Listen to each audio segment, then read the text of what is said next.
Bienvenue sur Média. Dans Hebdo Santé, cette semaine, nous parlons d'un sujet qui concerne tout le monde, j'allais dire, les palpitations cardiaques.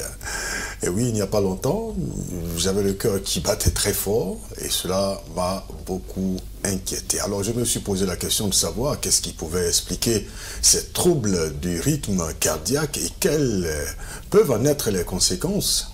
Et vous êtes avec nous sur ce plateau pour tout nous dire, monsieur Luku Yao, bonjour. Bonjour. Alors vous êtes infirmier spécialiste en cardiologie, oui, ça bien et ça. membre de la Ligue ivoirienne contre l'hypertension artérielle. Oui, c'est bien ça.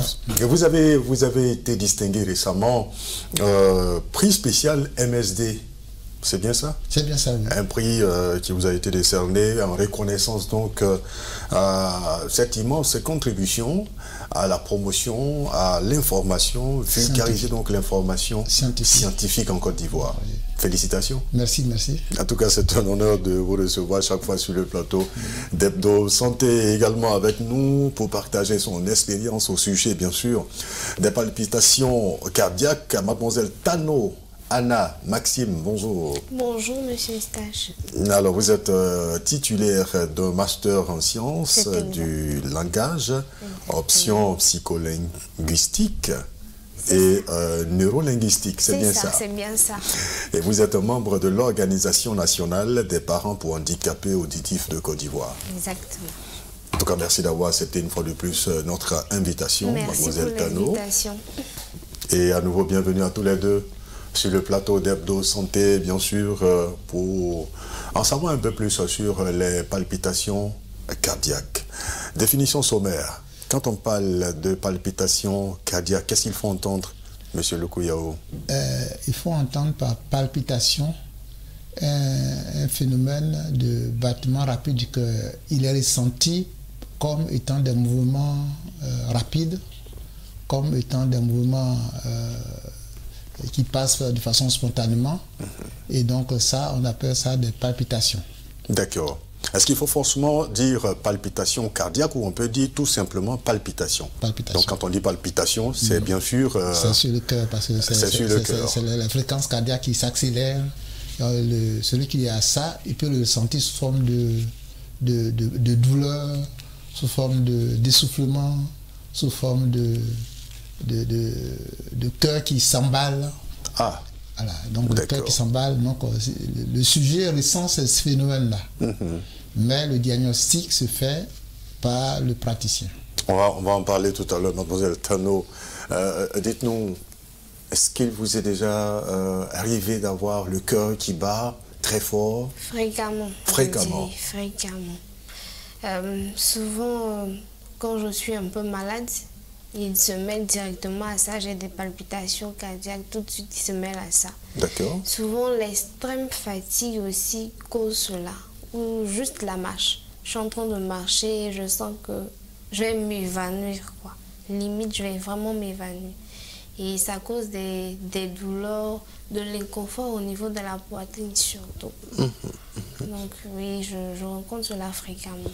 Et quand vous dites fréquemment, c'est combien de fois par, je veux dire, les épisodes par semaine, par mois? C'est tout le temps? Je dirais par mois, je vais partir sur cette fréquence-là. Par mois, je peux ressentir cela 2 à 3 fois. Wow. 2 à 3 fois qui peuvent mettre peut-être 1 minute, 5 minutes, 3 minutes, ce genre de temps-là. Et puis après, ça passe.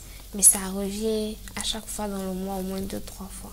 D'accord. Monsieur Luku Yao, on va voir tout à l'heure à quel moment faut-il s'inquiéter, ces palpitations à répétition. Mais mademoiselle Tano a cité quelques causes chez elle qui causent ces palpitations. Est-ce que vous pouvez nous en dire plus sur les causes? Sur les causes, essentiellement, je disais au début que les palpitations sont normales parce qu'il y a des causes dites bénignes, c'est-à-dire qui ne sont pas des causes graves. Les causes bénignes, le stress. Lorsque vous êtes stressé, il y a un phénomène qui se déclenche sur le cœur. Un peu comme chez mademoiselle Tano. Voilà, quand elle est stressée, le cœur bat. C'est normal, hein? C'est normal. Lorsque vous subissez une frayeur le cœur palpite, c'est normal. Lorsque vous êtes angoissé, c'est normal. Lorsque vous venez de faire du sport, c'est normal. Parce que le cœur s'adapte. Il y a un phénomène naturel dans le cerveau qui dit au cœur, le sang a besoin de circuler plus dans les cellules parce qu'il y a des énergies qui sont sollicitées quand on fait le sport. Donc le cœur s'emballe. Le battement normal du cœur est situé entre 60 et 80. D'accord. Mais quand il est sollicité, l'organisme sollicite beaucoup d'énergie, beaucoup de circulation du sang, il se met à le faire, mais à un moment donné, il s'arrête quand la sollicitation est terminée. Lorsque vous êtes dans une grande frayeur, le cœur aussi s'emballe. Et puis il s'arrête et après, lorsque la frayeur passe. Lorsque vous faites un cauchemar la nuit, et lorsque vous réveillez, le cœur se met à palpiter parce que le cauchemar, le cerveau a envoyé une substance qu'on appelle l'adrénaline sur le cœur qui va palpiter, mais ça s'arrête. Alors ce cœur qui palpite, d'accord, oui, terminé. Lorsque vous êtes dans un moment de crise familiale ou sociale, il y a une palpitation, ça c'est normal. Lorsque vous êtes en attente d'un résultat d'examen, et puis lorsqu'on annonce le résultat, le cœur va palpiter. Donc, voyez-vous, quand vous entendez des crépitements, le cœur va palpiter, un bruit sourd. Donc, ces réactions-là, c'est des réactions normales de palpitation du cœur. Et c'est normal, c'est passager. On s'inquiétera lorsque ces palpitations deviennent tellement récurrentes et c'est ressenti par des symptômes gênants. Là, on peut s'en inquiéter. Quels sont ces symptômes gênants? Les symptômes gênants, c'est l'essoufflement, c'est le vertige, soit les syncopes, ou bien des douleurs même.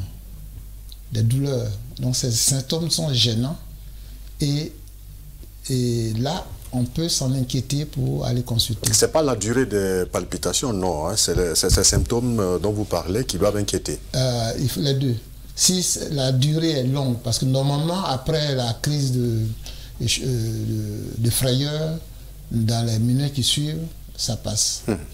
Maintenant, on peut s'en inquiéter si c'est trop récurrent. C'est-à-dire que le cœur, normalement, pour un rien, il est là, il s'emballe. Il faut s'en inquiéter pour aller consulter pourquoi il s'emballe très vite, pourquoi on sent vite les palpitations. Normalement, le cœur, si en dehors de ces phénomènes qui viennent agir dessus, il y a des médicaments aussi qui peuvent agir dessus. Il y a des médicaments, les effets secondaires, c'est un médicament qui peut donner des palpitations. Là, vous lisez la notice, vous allez voir que c'est dû au médicament. Et si ça persiste trop, votre médecin peut dire non, arrêtez le médicament et la palpitation s'arrête. Il y a des palpitations qui sont dues aussi à des produits excitants comme le café. Si vous prenez le café, la caféine, l'alcool, excite le cœur. Donc ça, c'est des phénomènes, comme je disais. Et ça va augmenter donc le rythme cardiaque. Ça va augmenter le rythme cardiaque, c'est normal, c'est dû à l'excitation du cœur. D'accord. Donc on en s'inquiète que lorsque vraiment c'est récurrent et des symptômes gênants, comme le vertige, la douleur et l'essoufflement. Mademoiselle Tano, chez vous, effectivement, on observe ces symptômes gênants, oui. Hein, l'essoufflement, le vertige. Et ça dure combien de temps lorsque vous avez ces palpitations? Le vertige, l'essoufflement, je peux rester dans une journée.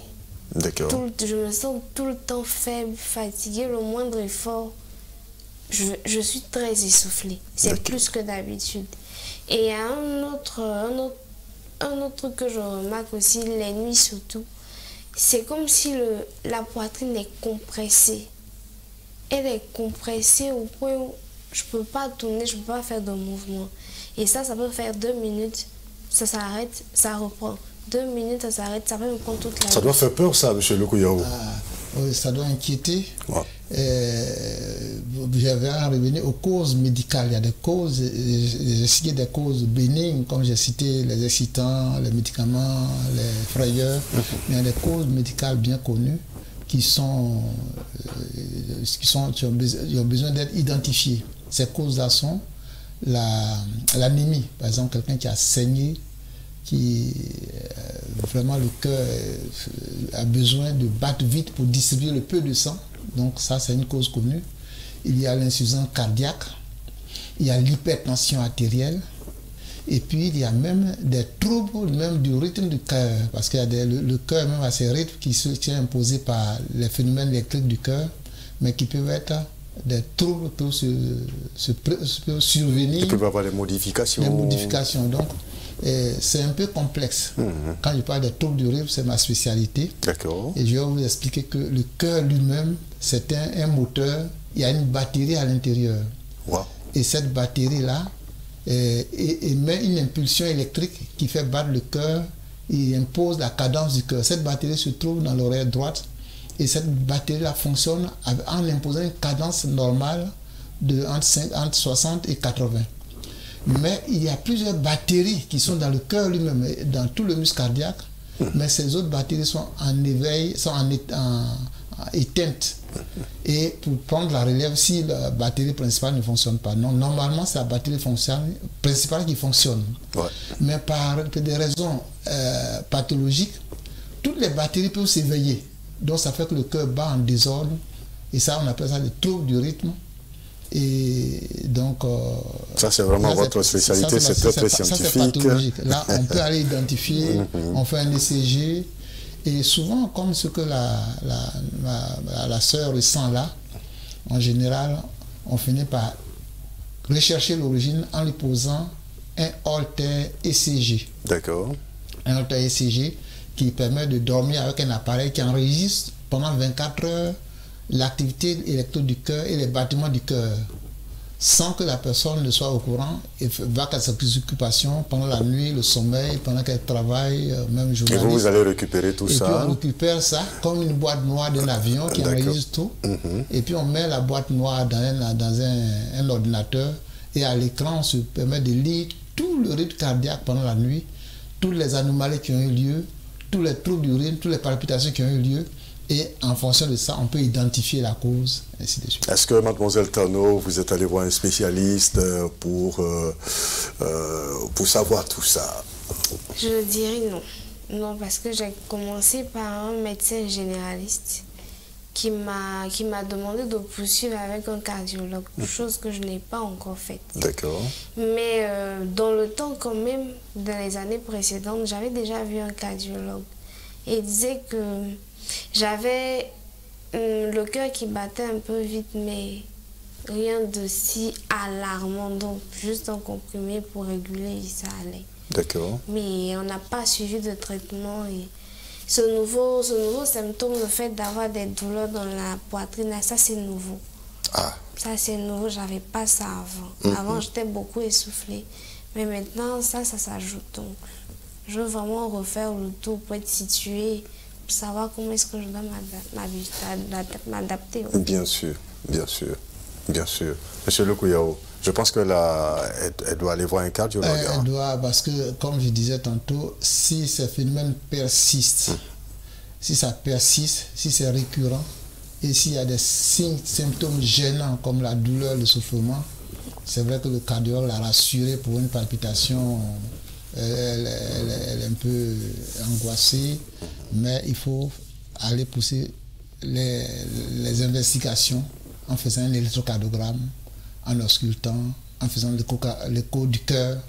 Et donc on a besoin de pousser plus, puisque ce phénomène est récent. Et ça, elle le disait que ça se répète pratiquement tous les mois, elle ressent et ça la fatigue, ça le souffle. D'accord. Donc ça nécessite d'être investigué, exploré. Est-ce qu'il y a un traitement pour justement venir à bout des palpitations? Évidemment, lorsque ça devient inquiétant, oui. Hein, parce que là, vous l'avez parlé donc des palpitations, c'est passager. Normalement, c'est passager. C'est passager. Oui. Voilà, à la survenue, donc je vais dire à l'occasion d'un événement. D'un événement. Il peut y avoir donc le rythme cardiaque qui se modifie, mais après ça redevient normal. Mais lorsque ça persiste, est-ce qu'il y a un traitement? Évidemment. Mademoiselle Tano a parlé tout à l'heure de médicaments, c'est ça, non? Vous avez pris le médicament? Oui. D'accord. J'ai pris, c'était sur 2 mois que je devais prendre. Oui, et ça a régulé quand même le battement, le rythme cardiaque? Ça m'aidait. Mais après, quand j'ai arrêté, c'est fini, quoi. Et ça a toujours continué. Sur le coup, ça m'aidait à bien dormir. Mais après, c'est que ça. Est-ce qu'il y a un traitement aussi, il y a un traitement, justement, les cardiologues, ils vont investiguer et puis ils vont rechercher la cause médicale, cause environnementale, et puis faire le traitement. Mais donc, chaque palpitation, chaque crise a une cause, un symptôme. La recherche des symptômes, lorsqu'on trouve net, on attaque le traitement par la cause qui a été retrouvée. D'accord. Oui. J'aimerais juste savoir quelque chose. Vous avez dit que le cœur, les battements du cœur normal vont de 60 à 80. Oui. Et dans ce cas, est-ce que quand on va à l'hôpital et qu'on a 90, 100, 120, à qui on s'adresse? Je vais pour une consultation normale. On prend la tension et je vois dans le carnet, on ne me dit pas, hein, mais je vois dans le carnet que les battements de cœur vont jusqu'à 100, 120. Est-ce que là, tout de suite, je dois m'inquiéter? Je dois aller voir un spécialiste? Je me dis, bon, comme je suis malade, ça va, ça passe. Bon, donc, quand on prend votre tension, naturellement, la fréquence cardiaque s'affiche. Oui. Et la fourchette normale que je vous ai donnée, jusqu'à 100, on peut le tolérer. Okay. Mais au-delà de 100, on appelle ça des tachycardies, c'est-à-dire le rythme du cœur accéléré. Il faut qu'on sache pourquoi il est accéléré. Est-ce qu'il n'y a pas une hypertension? Est-ce que la tension est normale? Est-ce qu'il n'y a pas une hypotension? Donc entre cette fourchette normale entre 60 et 80 ou même 100, on peut être admis. Mais c'est selon l'âge. Vous voyez que pour une personne adulte comme nous autres, c'est ce rythme-là. Plus on va à son âge, plus ce rythme va au-delà de 60, 55, même, c'est tolérable avec l'âge. Mais quand on vient de naître, le battement du cœur peut aller jusqu'à 150, 160. Et ça, c'est pour le nouveau-né. Le nourrisson, autour de 120, 130, 140. Mais au fur et à mesure qu'on avance, ça va se stabiliser entre 60 et 100. Donc ça, ces fourchettes-là sont dans les normes. Mais lorsque quelqu'un qui a un rythme normalement à 60, et puis subitement, il passe à 90, il ne va pas supporter parce que son rythme normal qui lui a imposé, c'est 80, il va sentir ça. Donc ça, c'est ces phénomènes qui doivent inquiéter pour dire pourquoi le cœur s'est emballé et pourquoi il revient comme cela, pourquoi je ressens ça. Donc il faut faire ces investigations dont je vous ai parlé, consulter un cardiologue, il va vous ausculter, il va faire l'électrocardiogramme, qui est l'examen majeur pour vous déterminer la cause. Et puis pousser encore plus loin, si on ne trouve pas la cause, faire le Holter, c'est-à-dire l'électrocardiogramme de 24 heures avec un petit appareil que vous mettez en poche, et puis ça enregistre vos battements cardiaques pendant la nuit et pendant la journée. D'accord. Donc ce que vous avez dit, c'est important à savoir. Hein, avec l'âge, le rythme cardiaque, on va pas dire rythme cardiaque, hein, la fréquence cardiaque, voilà. Hein, se change, se modifie. Avec l'âge, la fréquence va diminuer. D'accord. Vous voyez, je suis un homme âgé. Bien sûr. Et donc, avec mon âge... Pas aussi âgé, hein. J'étais vers les 75, hein, donc je suis âgé. Donc, quand je mesure, je suis quelquefois à 55, 50, 45, 60, mais c'est normal. Ça, c'est normal. Ça, c'est normal. D'accord. Mais pour des jeunes, c'est entre 80, 60 jusqu'à 100, c'est normal. D'accord. Donc, au fur et à mesure qu'on prend de l'âge, la fréquence diminue. Diminue, oui. Waouh. Et pour une personne, je vais dire d'un certain âge, 75 ans, qui a un rythme cardiaque qui n'est pas normal, est-ce que c'est plus dangereux que pour un sujet jeune? Normalement, le cœur, puisqu'il a travaillé toute la vie jusqu'à 70 ans, il se fatigue, il ralentit. C'est pour ça qu'au fur et à mesure, tout se fatigue. Le cerveau, les gestes sont au ralenti, on ne peut plus faire les mêmes 100 mètres plats. Et on ne peut pas courir comme Usain Bolt. Même au fur et à mesure qu'on avance en âge, le sportif, le joueur, footballeur, on le fait bouger, jouer 15 minutes, ainsi de suite. Et j'allais dire que le sport aussi modifie la fréquence cardiaque. Les sportifs de haut niveau, comme ils courent très vite, comme ils font beaucoup d'efforts, le cœur va s'adapter au rythme lent, il va battre lentement. Vous voyez que les sportifs, là, c'est normal. Un sportif, un bon sportif, son cœur bat au-dessous de 60. Et c'est normal parce que comme le cœur travaille beaucoup, donc il se dit, bon, je travaille trop, il faut que je puisse ralentir mon mouvement pour que je me repose beaucoup. Donc il s'adapte au sport. Et le cœur des sportifs, c'est pas anormal. Si vous trouvez un sportif qui bat à 45, à 60, c'est normal. Parce qu'il fait beaucoup de sport. Donc le sport aussi agit sur le rythme cardiaque, c'est normal aussi ça. C'est pourquoi on demande, on conseille le sport. On conseille le sport. D'accord. On conseille le sport. Et le sport, c'est vraiment le traitement majeur. Le cœur est très, très, très satisfait quand il fait le sport parce que il s'exerce à sa tonicité, à son pompage, et donc le sport est très bien pour le cœur. D'accord. Alors vous n'y êtes pas encore allé, mademoiselle Tano, pour certainement bénéficier de ces conseils du spécialiste, mais j'espère que vous avez retenu l'essentiel. Oui, j'en ai beaucoup appris aujourd'hui. Alors, en plus du sport... mais pour elle, le sport, avant de le faire, il faut qu'elle ait déjà des inquiétudes, des soucis. Il faudrait qu'elle fasse ses examens d'abord pour qu'on lui donne l'autorisation de faire le sport. Ce n'est pas un traitement pour elle, mais il faut aller pour qu'on lui donne quel genre de sport il faut faire. On traite d'abord ces crises qu'elle fait et puis on va dire, bon, on a traité, on peut vous conseiller tel sport, tel niveau de sport, telle fréquence et telle durée de sport. Je voulais justement saisir la balle au bon pour vous demander, est-ce que cela est recommandé à toute personne, pour quelqu'un qui est dans une sédentarité et qui se lève un matin, qui veut aller faire du sport, est-ce qu'il est recommandé d'aller voir un spécialiste, mesurer un peu la fréquence cardiaque avant de commencer le sport? Non, pas du tout recommandé de se lever un matin pour faire du sport parce que vous pouvez avoir une crise cardiaque. D'ailleurs, avant de faire le sport, il faut toujours avoir les conseils d'un médecin. Il faut aller passer pour que le médecin vous dise quel type de sport. Si vous n'avez pas envie de faire de sport, là j'insiste là-dessus, pendant une certaine durée, il faut que vous passiez par un examen médical.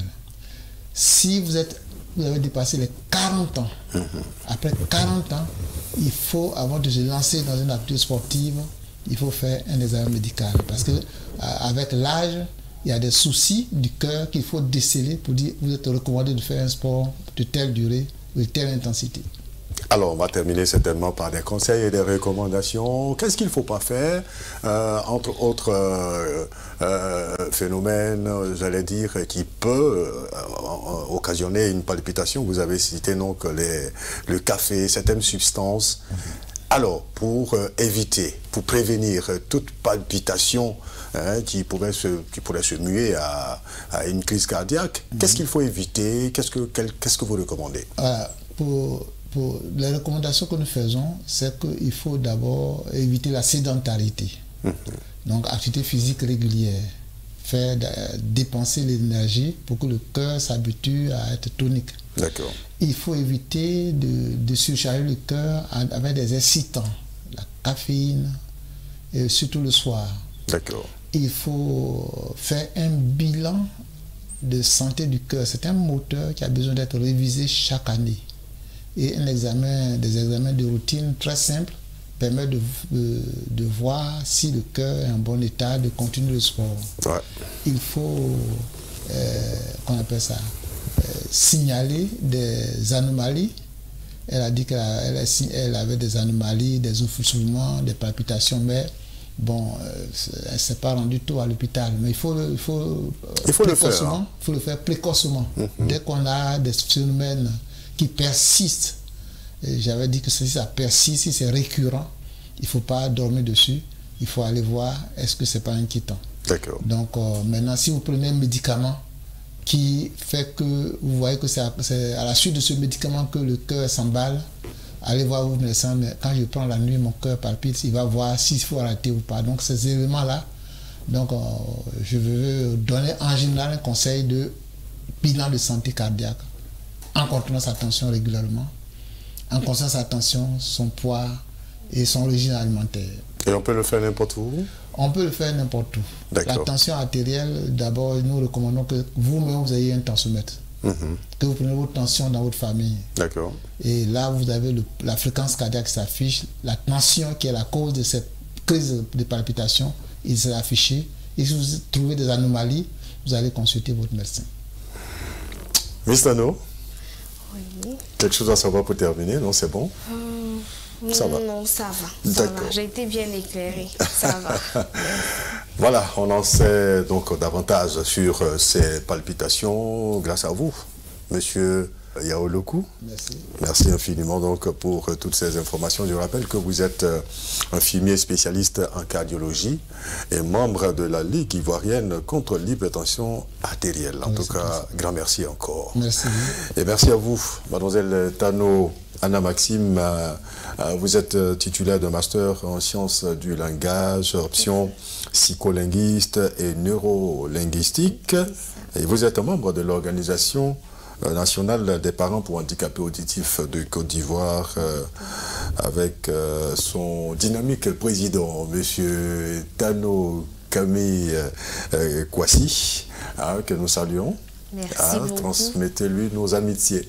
Ça sera transmis. Merci à vous. Merci. Fares Sakora, Nando Dosso et Jean-Marc Agrancé ont réalisé ce numéro d'Hebdo Santé. Merci à vous de l'avoir suivi. Prenez surtout soin de votre cœur, de votre santé. Et on se dit à très bientôt pour un autre numéro, toujours sur Média.